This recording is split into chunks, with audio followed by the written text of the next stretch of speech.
ఏం బా అందరూ ఎలా ఉన్నారు? ముక్కలేనిదే ముద్ద దిగదు అనే వాళ్ళు ఎవరో కమెంట్ చేయండి. ఆదివారం అయితే నేనైతే ఫుల్ రెస్ట్ తీసుకుందామని నిర్ణయించుకుంటానండి. అయినా మన ఆడవాళ్ళకి తప్పదుగా.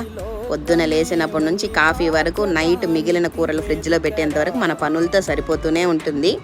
బట్ కానీ మా ఆయన చాలా సపోర్ట్ చేస్తారండి. పొద్దున బ్రేక్ఫాస్ట్ అండ్ అట్లే లంచ్కి కూడా సరిపోయేలాగా చికెన్ చేసేసాను, చికెన్ కర్రీ. పొద్దున టిఫిన్ ఫుల్గా తినేసి ఒక కాఫీ తాగేసి పడుకునేసాము. మధ్యాహ్నం మాత్రం మా ఆయన రాయలసీమ స్పెషల్ రాగి సంగటి చేసి చికెన్ కర్రీ వేసుకొని వచ్చి మరీ ఇచ్చారు. అప్పటికే టైం 3:30 అయిపోయింది. వేడి వేడిగా ఒక సంగటి ముద్ద తినేసి లాగిచ్చేసి మళ్ళీ ఫుల్ రెస్ట్ తీసేసాం.